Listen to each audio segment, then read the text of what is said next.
Les Congo AL News, première chaîne d'info. Faudrait-il suspendre la paye à député na hémicycle et Mboka Nabiso ou baza payer sans que siéger na katia parlement. Et aussi le ministre ya hydrocarbures Didier Boudimbu ou Azalaki accusé que a détourné qui fond parce que n'oubliez pas que carburant la Mboka Nabiso est commis passi et bungaki pourquoi et bungaki tu peux parler en gros na katia cette émission. Tu peux aussi pourquoi monsieur Fantomas Béa ou Azalaki chef de sécurité à président de la République Tissiko est en prison, mais pourquoi est-ce que le dossier n'est un élément ou vide? Donc, quand on en profondeur, tu comprendre ce qui se passe avec M. Blaise Lukaou Ouazali, membre de la nouvelle classe politique. M. Blaise, bonsoir. Bonsoir, monsieur. Aussi, M. Kamani Pascal, analyste politique. Bonsoir, M. Kamani. Bonsoir, M. Mouzo. Aujourd'hui, ensemble, la biso Montepelli, incompréhension totale dans la Assemblée République démocratique du Congo, place de Moni aujourd'hui, qui est député, qui a dit qu'on fout à Mbongo, sans qu'on siéger dans l'hémicycle, sans aussi proposer une loi qui est importante pour les Congolais. Alors, lorsque M. Mbosso a joué l'idée qu'il faut qu'on suspende la paye na bango parce que et partir vite hein monaki quoi visa qui vite monsieur Mouzitou monsieur Minakou bazape moins ebelé. Alors ce sont des gens qui ne siègent pas. Néhémie aussi qui était l'ancien directeur Joseph Kabila c'est jarraté mais ils sont payés comme députés. Alors lorsqu'il prend cette décision, est-ce que c'est une bonne chose et pourquoi aujourd'hui monsieur Mbosso doit proposer il faut qu'on katabambo monsieur Kamani. Ouais, merci. Napesi Baknyo Sobaola Nabiso Mbote. Napesi pe co-débatteur Nangaï, monsieur Blaise Lukaou, le roi de la tribu de Banyanga. Ça fait longtemps, tout ça, l'émission a été. Donc, vraiment, on va. CP Sabino Sousunaba, analyse vraiment profonde et fiable pour Mboka Nabiso pro-Congo. Donc, oui, Nangana répondre à la question directement, vraiment, mais surtout, Nangana porter un peu moins. Biso to commis ko préféré ce que to peut ça un peu plus façon na biso ndeni to ko gérer mboka so to zui responsabilité normalement en ce qui me concerne ou bien biso nouvelle classe politique pour na biso na toko ça le ba benga la reparlementarisation ya république c'est-à-dire avec to benga système parlementaire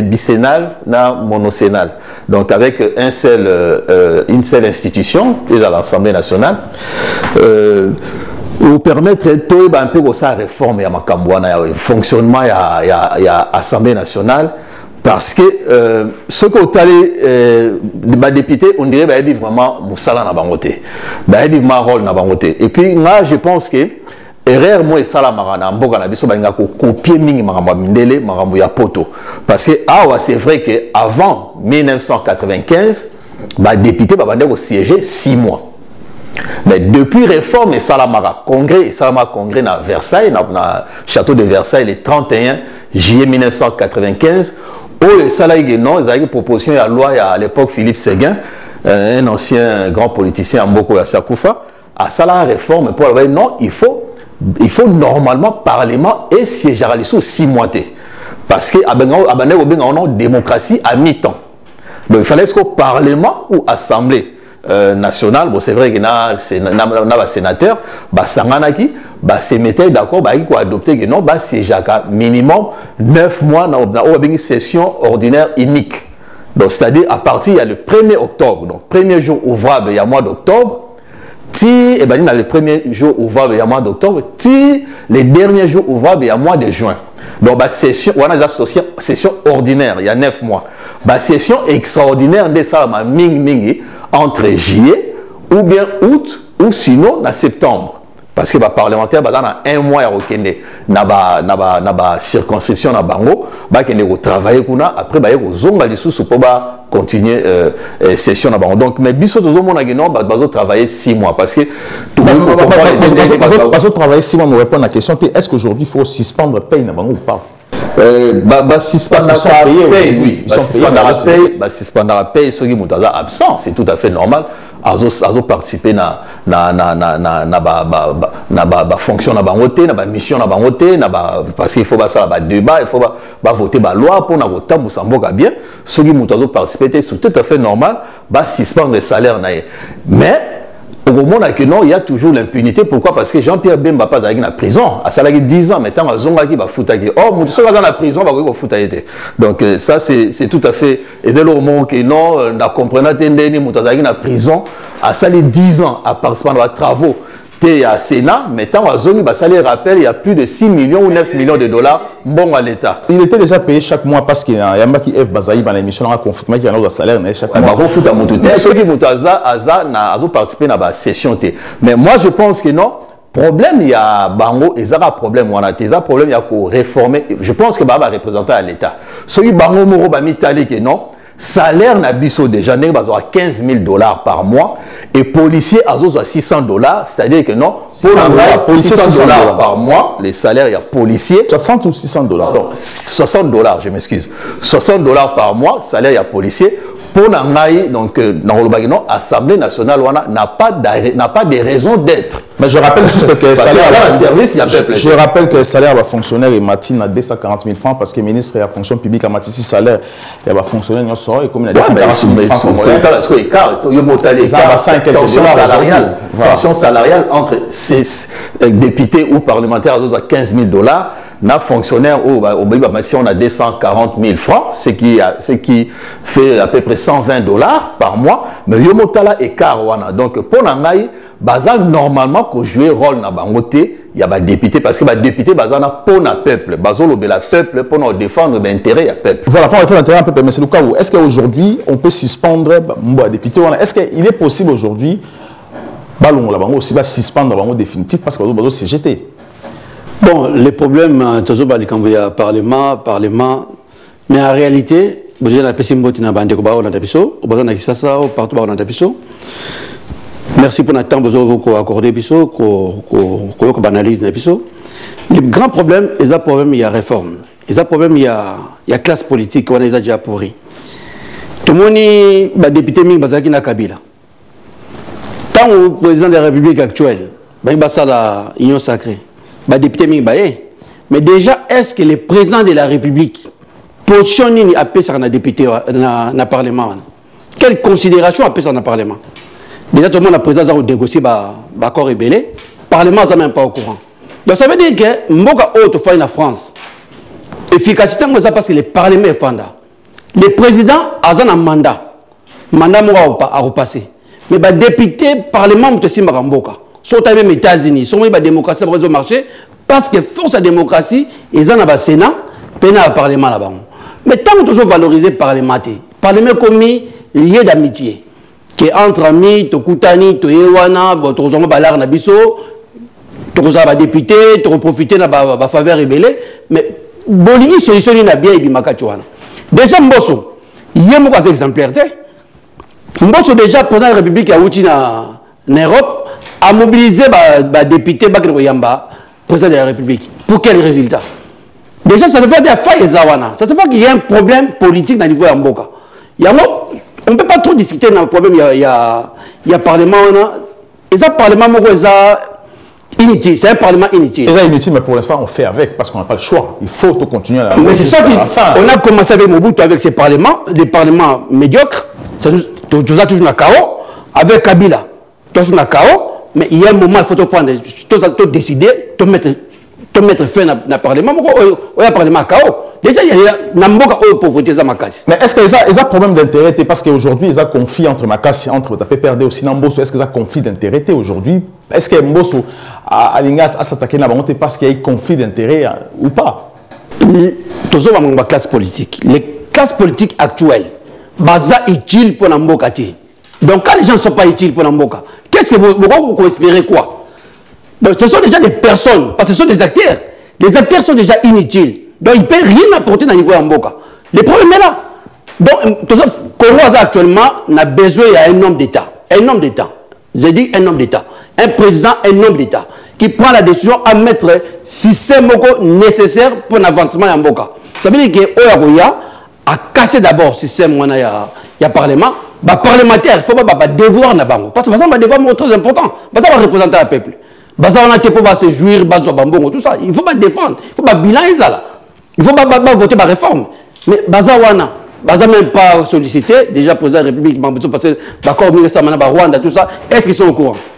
Donc, comment on lui pas efficace? Je pense que ça au courant. Allez-y, monsieur Kamani. Ouais, normalement, sur le tali entre clan et Mbosso, clan et PPRD, et ça a reproché Mbosso d'abus d'autorité. Parce que c'est vrai que Mbosso a comme un excès des ailes dans le Sarnaté. Normalement, l'Assemblée nationale a donc, on a faire fonctionner, c'est comme si ils avaient préfet de discipline. Or, d'abord, collègues. Et puis, je pense que quelque part, il y a aussi la collision de pouvoir. Donc, c'est-à-dire, pourquoi on récupérer un ancien Mobutis, tu récupérer tu sali de sorte que tu récupères, tu acceptes aux anabiso, comme c'est cadéliste.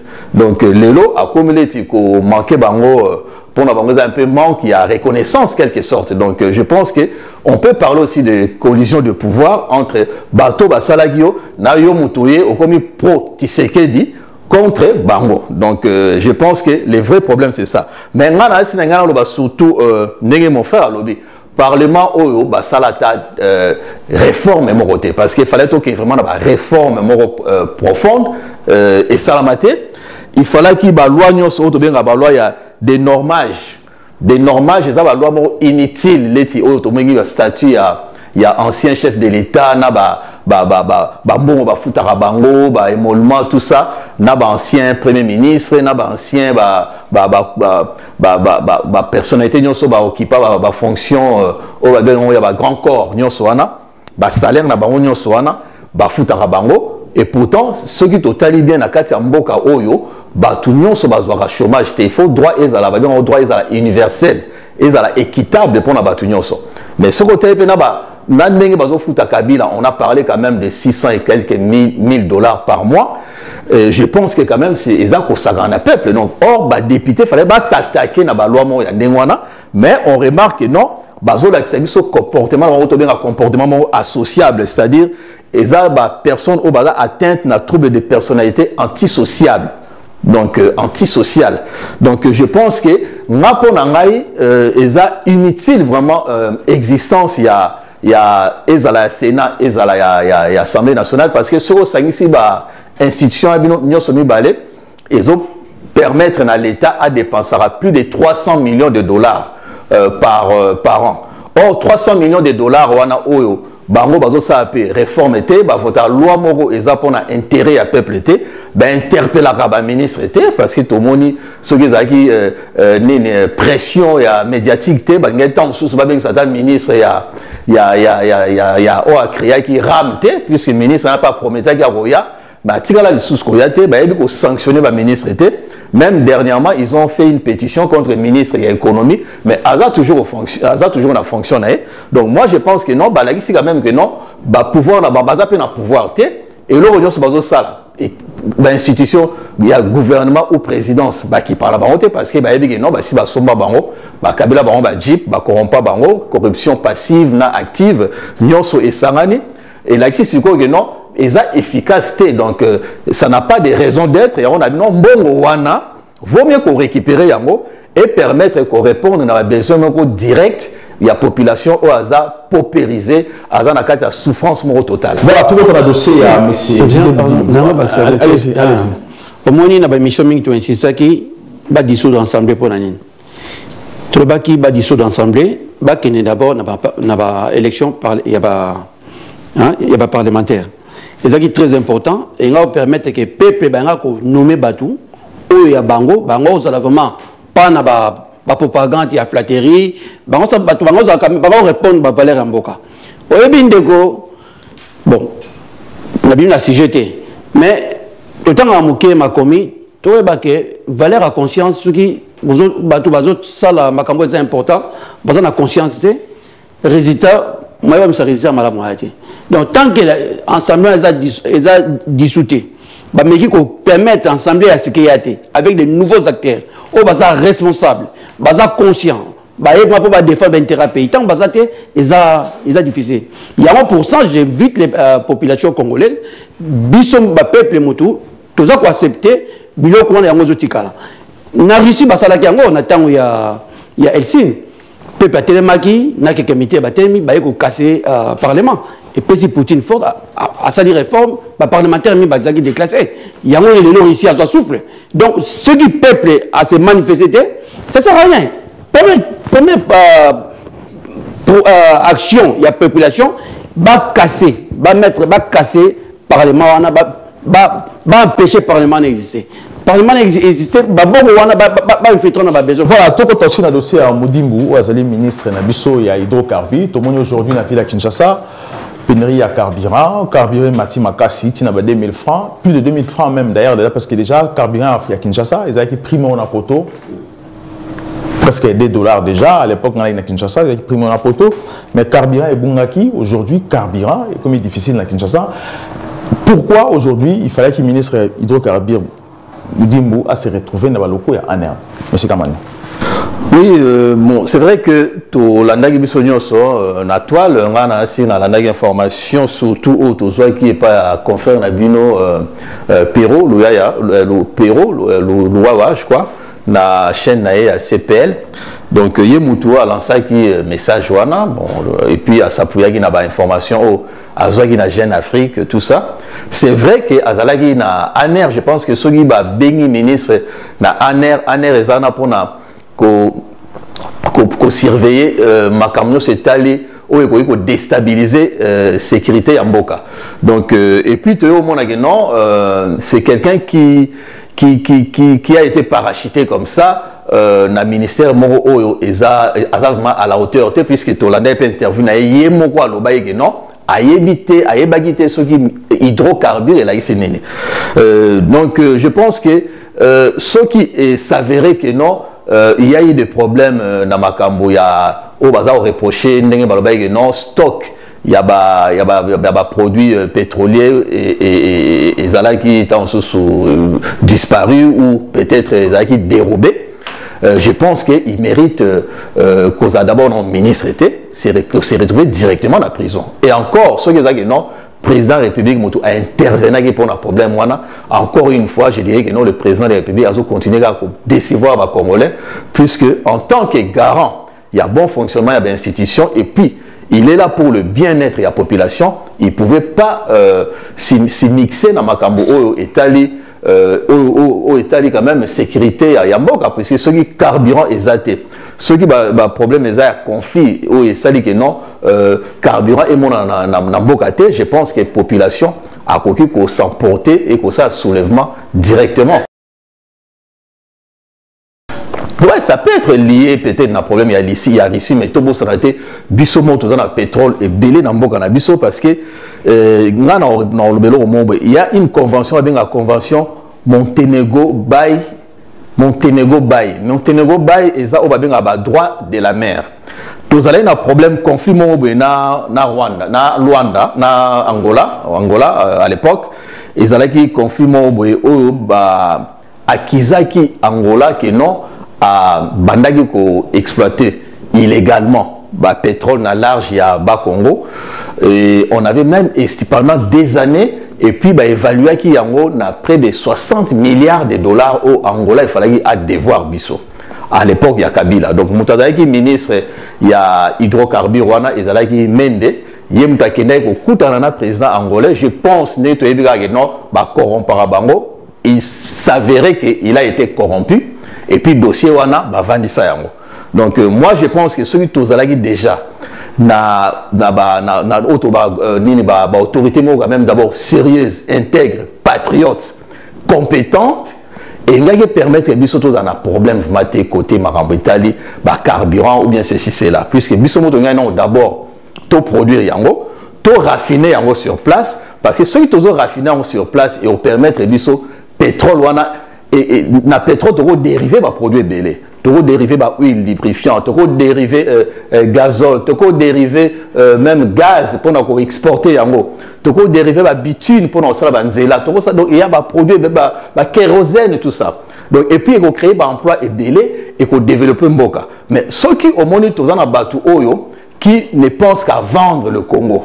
Bazata na esprit à patriotisme monté parce que condamner quand même Angola na convention Montego Bay pour à exploiter qui n'enga yiba qui ba minéraux na biso car ndenge ba kondana ki pe Uganda na cour de justice internationale a endommagé biso 10 milliards de dollars. Mais malheureusement toza mana bateau ba ko lobela ba congolais te yango encore une fois ba ndona biso il faut to benga na bateau yo bondima toya na nouvelle classe politique il y a ba patriote bateau oyo baza ba intègre o baza ba compétent o bako se donner corps et âme avec dévouement pour le développement ya mboka na biso ko relever ma Congo et comme à niveau oyo bateau nyonso bako ki ko respecter yango. Allez-y monsieur Lukao. Déjà ndenge ko lobi mutu ba nommé ministre ya hydrocarbures a même pas ça veut dire quoi hydrocarbures. Qu'est-ce que vous avez résultat dans Moutouana? Baché Moutou devant et fait moko à répondre dans l'exercice moko boye oyo a la connaissance nangote. A eu sens nangote. Ça veut dire que les responsables des anani Moutou a nommé tout le monde yango ba bêtise ya président de la République. A tchaki liboso moi sur économie. Oyo akendaki nani moi sur ce qui malgré notre respect, nous avons une compétence à l'acquitté. Nous avons même la valeur de la matière première. Nous avons la valeur de pétrole. Nous avons valoriser le pétrole. Comment vous voulez? Nous avons beaucoup d'emplois. Dans le monde, il y a pétrole. Combien d'emplois on peut créer? Donc, il y a d'autres choses congolais qu'il faut, peuple congolais, surtout en France, on peut changer, battre les maquis. La délivrance est dans le coloté, dans la bonne délit. Non. La délivrance, il faut bosser l'action. Je vous donne un exemple. Les Américains noirs, qui tout le temps malmenés, pas tout le monde a fait une abus, ceux qui m'ont dit là, il faut tellement. Mais il y a des leaders noirs, Martin Luther King, Luka qui, qui opportuniste, qui cupidité, qui valeur, qui sur les mains. Combattre le problème de la droit civique, tout le monde résultat dans l'eau. Tant que le peuple a le peuple a endormi, le Congo restera toujours dans la position où il y a faiblesse. Parce que le Congo, tout ça, a un problème, il y a carburant. Le problème, c'est qu'il y a Russie. Le carburant Russie, il y a le Congo. Il n'y a jamais le Congo. Donc, il faut impacter dans le niveau de la ligne Congo. Tout ça, les gens qui carburant, ils tournent dans le Congo, déjà qualité, ils ont assez. Déjà, il y a même pas dans l'Arabie Saoudite. Il y a un carburant et où tu as au niveau de l'Afrique. Je rappelle juste que Kabila aussi, Kabila le père, déjà, comment on appelle ça, comment on dit, lorsque Ministre Pétrole sur place, va travailler. Vous en avez raffiné, on est d'accord, raffiner déjà sur place, parce qu'on avait un problème aussi à carburant. Laurent Kabila aussi commençait à raffiner lui-même parce qu'on avait un problème. Mais lorsque Oudim aussi va libérer, parce qu'il a été accusé des détournements des fonds, millions de dollars sur le pétrole qui a vendu tout ça. Mais est-ce que c'est normal aujourd'hui, instruction et quoi libéré lorsqu'il est impliqué, alors qu'au moment où Bazo Kangapé aussi bat mon sous? Mais je dis toujours que tous les hommes ont la responsabilité à chef de l'État. C'est la politique au chef de l'État qui a mis la bisson. Mais pourquoi chef de l'État a retiré cahier et puis une fois qu'on a retiré en prison? C'est la politique depuis M. Tshisekedi est au pouvoir. Politique des années. Détournement. Politique au Tshisekedi c'est politique de détournement. Parce que ceux qui battent Bazo Yiba, ça veut dire que Bazo Yiba pour ne pas remonter. Comment je peux défendre quelqu'un qui a 20 millions, 100 millions pour le peuple et puis Natiki? Ça veut dire que Azak a versé une partie pour Nanga. Parce que c'est moi qui l'ai nommé. Pouvoir, on a renommé Moutou. Il y a besoin de pouvoir renommer. Donc, il y a besoin de nommer. Ça veut dire que les problèmes, ça vient des niveaux des chefs de l'État. Les problèmes, il y a Congo, c'est chef de l'État. Parce que toi, tu as ramassé en Belgique, tout ça, parce que tout ça. Amimi Bango, na cadre ami. Aluki, bonheur en Bogate. Aluki, compétence, à Tchangou, dans service de l'État. Mais il a favorisé Bami. Mais avoir un ami, il n'y a pas de souci, mais ami a une compétence. Quand tu as fait un poste stratégique, mais a une compétence à répondre. Mais comment l'ingénieur va travailler? Ingénierie, c'est ma casse dans le niveau de l'hydrocarbure. Mais tu utiliser l'ingénierie comment? Rien que l'ingénierie, combien d'emplois il y a hydrocarbures?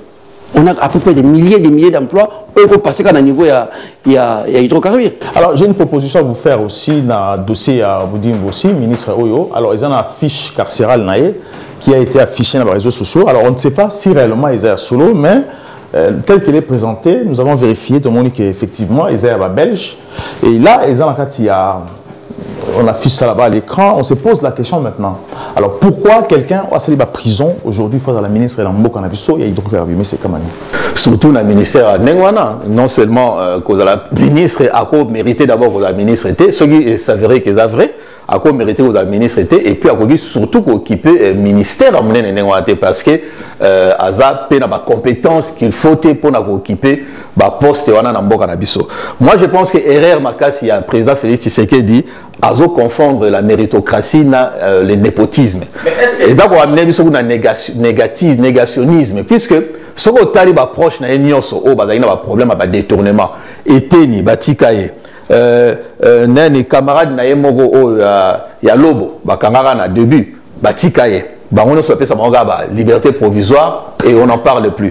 Il y a aussi Amina ou cousin na bato kangé na détourner mbongo ya ma francophonie ku bakanga gete aki ma balança ni mandat d'arrêt ni mandat mo ya recherche à l'encontre ya mutuana. Surtout le subaka ya Willy Bakonga qui a détourné l'argent plus de 300 millions de dollars na mambo ya gratuité enseignement financé par la Banque mondiale mais lelo azo siégé sous nakati ya Sénat. Donc moi je pense que non. On a affaire à une classe politique des prédateurs et des vautours. Tout dans un système où il y a des démonologie de la société qui est normalement, je pense, implantée ou protégée ou caractérisée par les autorités en Boranabiso. Donc je pense que le président de la République doit assumer. Il est là pour mais il doit assumer le choix de Salara. Il y a renommé Moutou. Kochara même Moutou Oaza prisonnier pour la escroquerie puisque tout le monde a eu des informations que non il a fait que escroquer na Belgique place à Vandaki à Salarate à Zaïgo vivre na social donc apparemment à Zana lien ceux qui a famille na madame ya Mukonzamboka na biso bon on compte dans la vie privée mais on parle quand même du Congo. Le Congo nous appartient tous les patrimoine na biso ça ne mérite pas Moutou à boyer.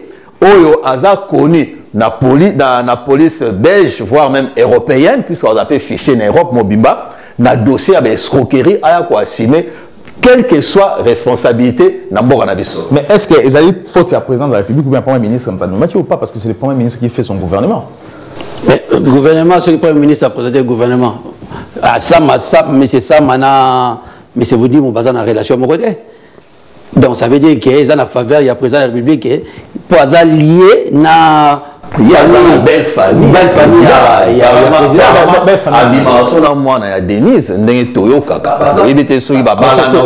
C'est pas une information sûre, c'est une information sûre. Apparemment, mais Azana quota, il y a moi si il y a président de la République parce que moi si il y a président de la République, Nemutu a cotisé dans le gouvernement. C'est-à-dire que moi si il y a président de la République, c'est la prison, si on comprend très bien. Ben ça explique tout puisque ce Aza sous mentor ou bien est-ce qu'il faut démissionner? Est-ce qu'aujourd'hui puisque apparemment d'après Jeune Afrique Babagi non Abimaki sur appel il y a président de la République Yemoro Bengaki directement directeur ya ANER pour naba insister à redonner relâcher.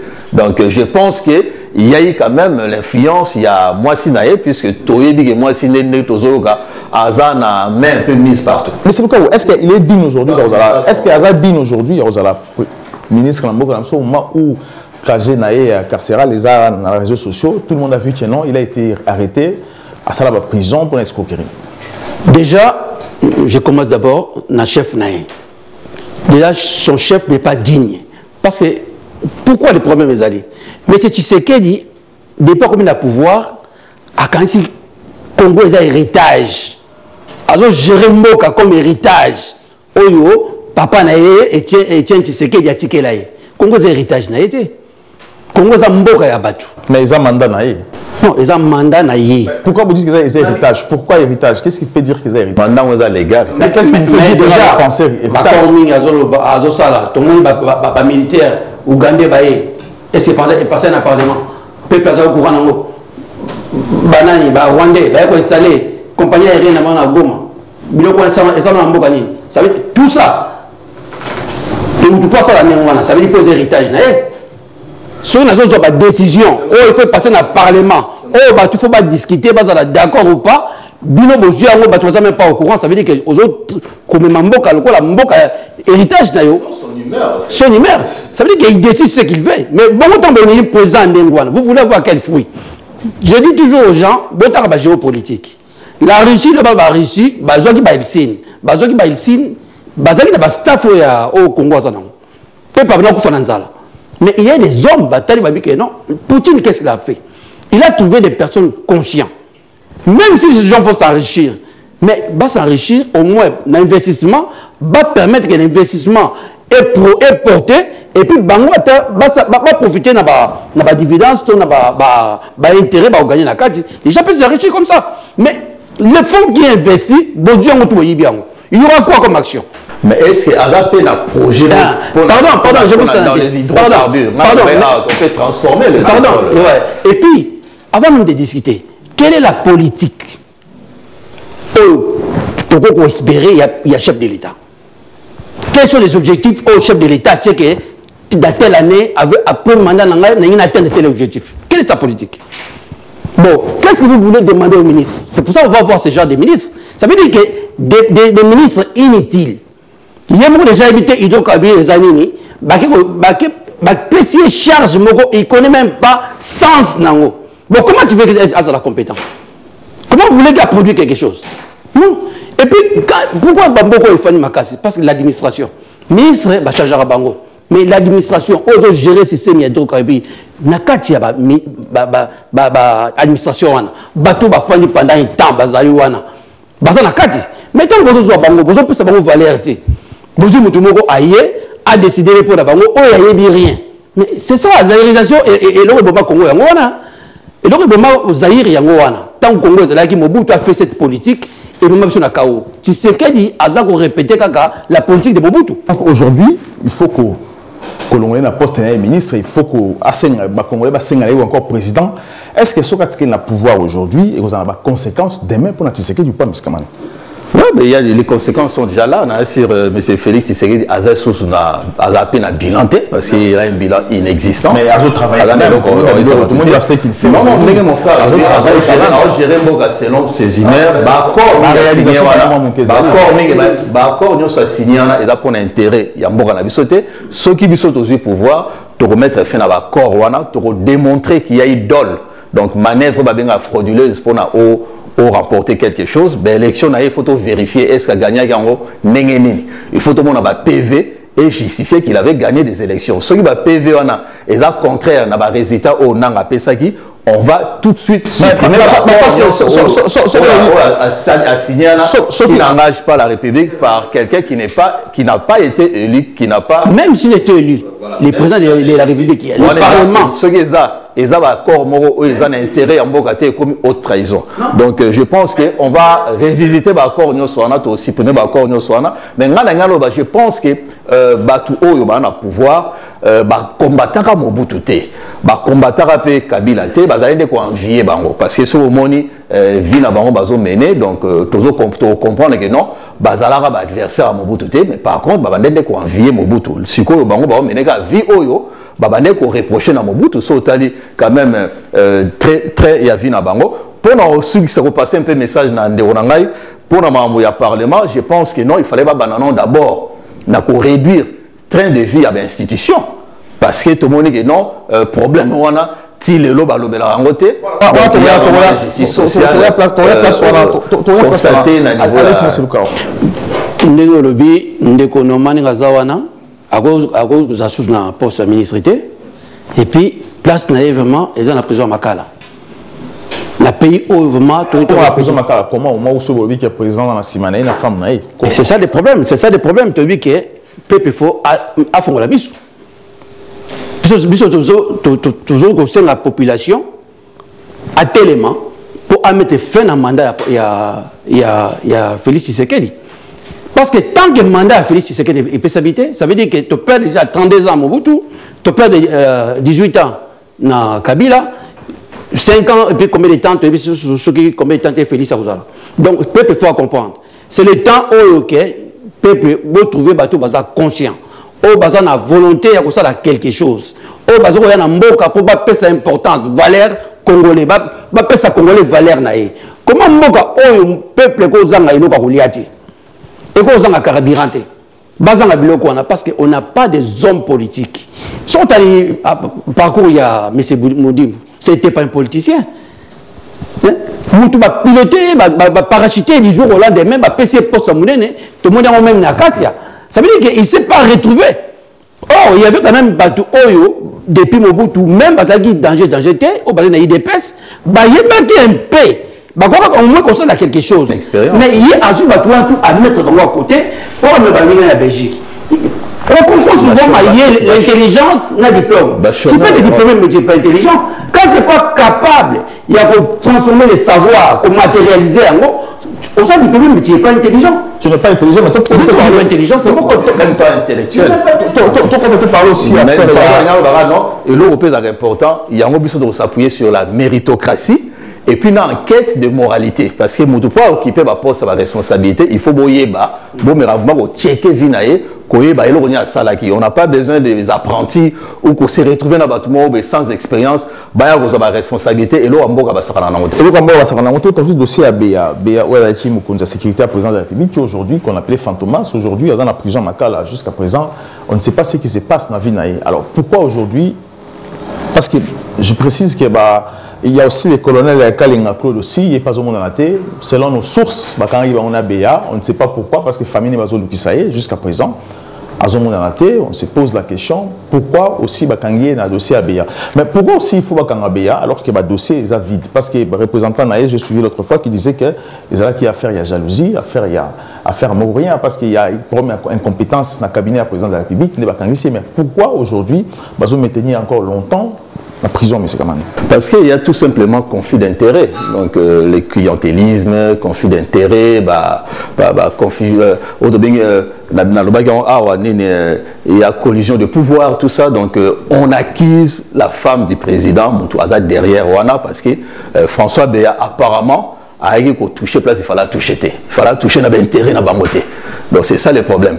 Parce que, Tilelo, Bakangaye, mais, à mon juge naturel n'a été à l'équipe à mon amakala or pour qu'il y ait amakala il faut mon même juge donc Bassambisi était les dossiers est vide national au bagarre de le débutant Bakanga que non j'étais convaincu que Azalaki accusé injustement et avec le temps tous ont la confirmation que non c'était un autre problème et ça un problème il y a un coup d'état et c'est un problème lié plutôt au niveau de la présidence, Barzolo Bamingi, Fortuna Bisselele, Namwasi à Félix Tshisekedi Denise, et ça problème il y a intérêt na bango, makamba minéré, makamba boyé, akenda ko enquêter, a PCR rapport, donc il fallait que akanga monorone à l'obate.